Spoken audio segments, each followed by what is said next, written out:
नमस्कार साथियों, मैं शोभा मैराथन क्लासेस के यूट्यूब चैनल पर आपका स्वागत करती हूं। और आज से अपनी क्लासेस स्टार्ट हो चुके हैं, जिनमें अपन देखेंगे कि जो राजस्थान के नवीनतम ज़िले बने हैं उनकी जानकारी।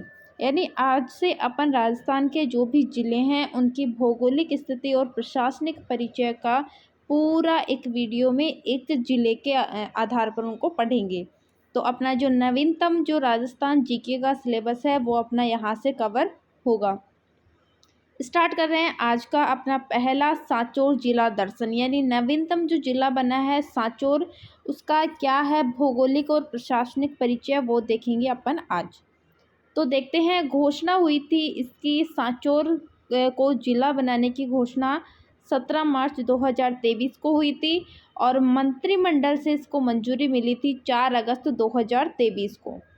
अधिसूचना जारी की गई थी 6 अगस्त 2023 को और यह लागू हुआ था 7 अगस्त 2023 को। यानी घोषणा की बात की जाए कि सांचौर को जिला बनाने की घोषणा कब हुई, तो 17 मार्च को।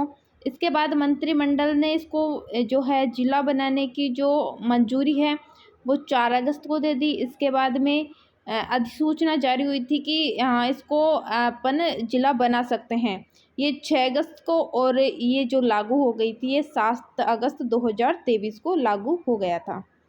यानी अगर पूछा जाए कि सांचौर का स्थापना दिवस, तो ये 7 अगस्त 2023 को मनाया जाए। उद्घाटनकर्ता कौन है, तो सुखराम बिश्नोई, श्रम राज्य मंत्री जो हैं अपने राजस्थान के, सुखराम बिश्नोई, इन्होंने इसका उद्घाटन किया था। और यह जालोर ज़िले को तोड़कर बनाया गया है। यानी जालोर का एक पार्ट था सांचौर, जिसको तोड़कर अब जिला बना दिया गया। अब इसका प्रथम कलेक्टर कौन है, तो प्रथम कलेक्टर है पूजा पार्थ। इसके आगे देखते हैं, प्रथम पुलिस अधीक्षक कौन है, तो सागर है इनके प्रथम पुलिस अधीक्षक। संभाग कौन से में पढ़ते हैं, तो ये पाली संभाग के अंतर्गत आता है सांचौर। इसके बाद सीमा इनकी 4 जिलों के साथ बनती है, जिसमें बाड़मेर, बालोतरा, जालोर, सिरोही। यानी एक नवीनतम जिला अपना बालोतरा बना है, उससे भी सांचौर की जो सीमा है उसका जो है अटैचमेंट है। अब इसका उपनाम है, तो लगभग सभी ज़िलों को अपना उपनाम दे रखा है। जैसे अपना जयपुर है उसको पिंक सिटी, और ऐसे सभी जो हैं ज़िले हैं उनका अलग से उपनाम है। तो अपना जो सांचौर है, जो जालोर को तोड़कर बनाया गया है 7 अगस्त 2023 को, जिनके प्रथम जो कलेक्टर हैं वो पूजा पार्थ हैं, उनका जो उपनाम है वो है राजस्थान का पंजाब। राजस्थान का पंजाब जो है सांचौर को कहा जाता है, जिसका प्राचीन नाम था सत्यपुर। आगे चलते हैं, तहसीलें और उपखंड। तहसील सांचौर और उपखंड सांचौर में कितने थे हैं, तो ये तहसील भी 3 आ गई, चित्तलवाना, बागोड़ा और रानीवाड़ा। और यही इसके जो हैं आगे। संभाग विधानसभा सीटें कितनी हैं, तो विधानसभा में इसकी 2 सीटें हैं, पहली है सांचौर, दूसरी है रानीवाड़ा। यानी अगर पूछा जाए कि सांचौर में कितनी विधानसभा सीटें हैं, तो 2 ही हैं, जिसमें पहली सांचौर और दूसरी है रानीवाड़ा। यह बहिर्वर्ती जिला है, यह गुजरात के साथ अंतर्राज्यीय सीमा बनाता है। पूछा जाए अंतर्राज्यीय सीमा, तो ये गुजरात के साथ बनाता है, जो जालोर को तोड़कर बनाया गया है। और ये एक बहिर्वर्ती यानी बाहर की तरफ जो है ये जिला है। चित्तलवाना के अंतर्गत देखते हैं क्या है, तो रणखार कंजर्वेशन जोन है, चित्तलवाना बाग है, और गोगा जी की ओल्डी, जहाँ पर गोगा नवमी को मेला लगता है, गोगा जी की ओल्डी सांचौर जालोर के अंतर्गत है। ये चित्तलवाना के अंतर्गत, यानी जालोर सांचौर में भी अगर अपने को एक प्रॉपर जगह पूछे तो ये चित्तलवाना के अंतर्गत आता है। और चित्तलवाना के अंतर्गत जो इम्पोर्टेंट जो 3 चीज़ें हैं वो क्या हैं, रणखार कंजर्वेशन जोन है, चित्तलवाना बांध है, और गोगा जी की ओल्डी, जहाँ पर गोगा नवमी को मेला लगता है। इसके बाद सांचौर आता है, तो सांचौर में राष्ट्रीय कामधेनु विश्वविद्यालय स्थापित है।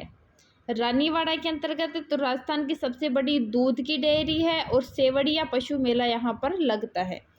रानीवाड़ा के अंतर्गत 2 हैं, राज्य की सबसे बड़ी दूध डेयरी और सेवड़िया पशु मेला। लूनी नदी 7 जिलों में प्रवाहित होती है। तो 7 जिले जिनमें कौन कौन से आ जाते हैं देखते हैं। ये अपनी नई अपडेट है जिसमें अजमेर से निकलती है, अजमेर के नाग पहाड़ से, नागौर, ब्यावर, जोधपुर, फिर बाड़मेर, बालोतरा और सांचौर से होती हुई आगे अपने जो ये है वहाँ तक जाती है। अब इसमें सांचौर में इसके प्रवाह क्षेत्र को क्या कहा जाता है, तो नेहड़, नेहड़ा, नेस्टा, तीनों नाम हैं लूनी नदी के प्रवाह क्षेत्र को कहा जाता है सांचौर के अंतर्गत। नेहड़, नेहड़ा और नेस्टा तीनों नामों से इसको पुकारा जाता है। अब लूनी नदी जो सांचौर में प्रवाहित होती है, नोट, लूनी बेसिन में अब जालोर की जगह सांचौर आता है। यहाँ पर देखते हैं कि यहाँ पर कभी लूनी के प्रवाह क्षेत्र को आप पुराने सिलेबस उठा के देखना, लूनी का प्रवाह क्षेत्र यहाँ पर जालोर आता था, लेकिन जालोर को हटाकर अब सांचौर अलग से जिला बन गया है, तो जालोर हट जाता है और सांचौर के अंतर्गत ये आती है। अब यहाँ पर जो मुख्यतः खनिज हैं वो क्या हैं, तो बाड़मेर, सांचौर, तेल बेसिन यहाँ इसके अंतर्गत आते हैं और इसमें 3 जिले आते हैं जिनमें बाड़मेर, बालोतरा और सांचौर तीनों में तेल के सर्वाधिक कुएं हैं। सर्वाधिक कुएं इसी बेसिन के अंतर्गत आते हैं 38। सर्वाधिक तेल उत्पादन भी यहीं पर होता है। अब पूछ लिया जाए कि प्रथम तेल कुएं की खोज किसने कहाँ पर की थी, तो कहाँ पर हुआ था, ये गुड़ामालानी जो बाड़मेर है यहाँ पर सबसे पहले तेल के कुएं की खोज की गई थी। राजस्थान का प्रथम व्यावसायिक तेल कुआं कौन सा है, तो मंगला जो बाड़मेर में है, जो 29 अगस्त 2009 को इसकी जो थी खोज की गई थी। यहाँ पर प्रथम जो व्यावसायिक तेल कुआं है वो है। नर्मदा नहर परियोजना की शुरुआत कहाँ से और कब की गई, तो इसकी शुरुआत 27 मार्च 2008 से सरदार सरोवर बांध गुजरात से निकाली गई थी। यह सांचौर के सीलू गांव से प्रवेश करती है। कौन सी, सरदार सरोवर जो परियोजना है उसका जो प्रवेश है वो सीलू ग्राम के अंतर्गत आता है और इसमें बाड़मेर और सांचौर, पहले जालोर और बाड़मेर दोनों आते थे, लेकिन अब अलग से सांचौर बनने के बाद में बाड़मेर और सांचौर यहाँ पर जो इसके लाभान्वित जिले हैं। कौन से के, नर्मदा नहर परियोजना की प्रथम परियोजना जिसमें फव्वारा पद्धति यानी स्प्रिंकल की जो सिंचाई अनिवार्य की गई थी, ये अपनी कौन सी थी, नर्मदा नहर सिंचाई परियोजना। चितलवाना बांध जालोर सांचौर के अंतर्गत आता है। और ये देखते हैं परिवहन, तो भारत माल परियोजना सांचौर जिले से गुजरती है, जिसमें Sangaria, Sanchore, Santalpur greenfield expressway इसी जिले से गुजरता है। भारत का प्रथम NH जहां आपात लैंडिंग NH 925A व राष्ट्रीय राजमार्ग 6815 भी यहीं से गुजरता है। ये इम्पोर्टेंट है, यहाँ से बहुत क्वेश्चन पुटअप होंगे आने वाले एग्जाम्स में, आप देख सकते हैं। फसलें हैं इसबगोल, जिसको घोड़ा जीरा और जीरा जो दोनों हैं वो सांचौर में सर्वाधिक उत्पादन होता है। रणखार कंजर्वेशन जोन जो 16वां है, चितलवाना तहसील सांचौर में जंगली गधों के लिए प्रसिद्ध है, ये इम्पोर्टेंट है। यहाँ पर ये नहीं पूछेगा कि कौन से जो ये डिस्ट्रिक्ट में आता है या क्या है, यहाँ पर अभी नए सिलेबस के आधार पर आपसे यही पूछेगा कि किस चीज़ के लिए प्रसिद्ध है, तो ये जंगली गधों के लिए प्रसिद्ध है। उद्योग, स्टील और फर्नीचर उद्योग यहाँ पर सर्वाधिक है। पशुधन में जो सांचौरी नस्ल और कांकरेज नस्ल की जो गायें हैं वो सर्वाधिक सांचौर में पाई जाती हैं और इन्हीं के लिए प्रसिद्ध है। सेवड़िया पशु मेला है, ये अपने रानीवाड़ा सांचौर में जो है वहाँ पर लगता है। आगे देखते हैं, सबसे बड़ा सांचौर का सबसे बड़ा, यानी अब पूछेगा सांचौर जिले का सबसे बड़ा पशु मेला कौन सा है, तो ये कौन सा, रानीवाड़ा ही लगता है, जो चैत्र शुक्ल एकादशी से पूर्णिमा तक यानी 15 दिन ये चलता है, 5 दिन तक ये चलता है, एकादशी से पूर्णिमा तक। बाबा रघुनाथपुरी पशु मेला ये सांचौर जिले में चलता है और चैत्र शुक्ल एकादशी को ये लगता है। पथमेड़ा गौशाला सांचौर जिले के अंतर्गत है और यह भारत की सबसे बड़ी गौशाला है। यह राज्य का प्रथम गौमूत्र बैंक भी है।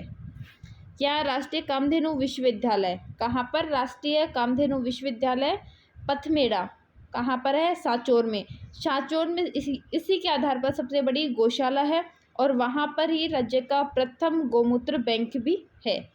गोगा जी की ओल्डी सांचौर में है, बहुत दिनों से पढ़ते आ रहे हैं और इसमें भाद्रपद कृष्ण नवमी को मेला भरता है और राजा राम कुमार द्वारा ये निर्मित है। बड़गाम रानीवाड़ा सांचौर यानी सांचौर का कश्मीर इसको कहा जाता है। और अब्बन शाह मखदूम पीर की दरगाह भी कहाँ पर है? सांचौर। यानी देखा जाए तो नवीनतम जिले बनने के आधार पर आपको राजस्थान की एक छोटी से छोटी चीज़ की जानकारी भी आज तक किसी बुक में, या जहाँ तक मैंने जितनी बुक देखी हैं, जितनी गाइडें देखी हैं, किसी में ये ऑप्शन नहीं दिखा रखा था कि जो गोगा जी की ओल्डी है उसके किसके द्वारा निर्मित है। लेकिन अभी न्यू जो ज़िले बने हैं उसके आधार पर ये छोटी से छोटी चीज़ भी आपको यहाँ पर पढ़ने को मिल रही है, यहाँ पर देखने को मिल रही है। तो कहीं ना कहीं आपको राजस्थान के बारे में जो गहन जानकारी है वो इसके जो नए ज़िले बने हैं उसके बाद आपको मिलेगी। तो आज का अपना जो था सांचौर ज़िला दर्शन, तो सांचौर का आप देख सकते हैं जो भी इम्पोर्टेंट था वो मैंने सारा करवा दिया है। इससे बाहर आपको कुछ भी नहीं मिलेगा। सबसे मुख्यतः चीज़ जो मैं फिर से बता दूं, स्थापना दिवस पूछेगा किसने ओपनिंग की है, प्रथम कलेक्टर या पुलिस अधीक्षक जो है उनसे। फिर आगे देखते हैं इसका नाम, विधानसभा सीटें, और ये जो कंजर्वेशन जोन है कामधेनु विश्वविद्यालय, ये लूनी नदी का प्रवाह क्षेत्र। और इसके बाद में आपका ये छोड़ दीजिए, ये फिर आपका आएगा परिवहन को लेकर और उद्योग को लेकर, और फिर आपका ये लास्ट का जो चैप्टर था उसमें, यानी जो भी करवाया है वो लगभग सारा इम्पोर्टेंट चैप्टर है और इसके बाद आपको कुछ भी देखने की ज़रूरत नहीं है। तो आज का अपना जो सांचौर था ये कंप्लीट होता है। नेक्स्ट वीडियो नए अपडेट के साथ अपन कल बताएंगे एक नए ज़िले को लेकर। तब तक बने रहिए आप अपने मैराथन क्लासेस के यूट्यूब चैनल पर। राम राम जी।